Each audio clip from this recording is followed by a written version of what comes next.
doğalgaz olayı burada çarşı olarak ödüyoruz. Doğalgazlar da çok yüksek geliyor. Herkes aidatından veriyor. Burada var mı? Patron da alırsa değil mi? Ha? Evet. Büyük rakamlar iyi oldu. Büyük rakama geldi. Geçen hafta patronlar bizim Yunus Emre Halk Çarşımızda bulunan esnaflarımızı ziyaret ettik. Eşeğde soğuyan havanın etkisiyle çarşının boş olduğunu gözlemledik. Esnafımız enerji maliyetlerinde yapılan %168'lik zamın ardında %10'luk kademeli indirim yapılması, pansiyon görevinin daha yapılmadığını belirttiler. Küçük esnaf büyük şirketin karşısında ezildiğini, iş yapamaz hale geldiklerini dile getirdiler. Bu konuda esnafımız devletten destek bekliyor. Esnaf her şeyden önce ciddi, doğru, kalıcı, gerçekçi bir sicil affı bekliyor.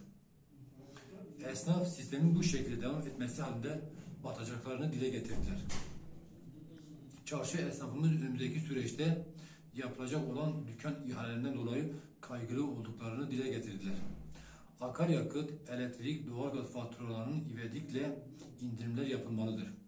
Bu kalemlere indirimler olursa fiyatlarda ve maliyetlerde düşüş sağlanacaktır.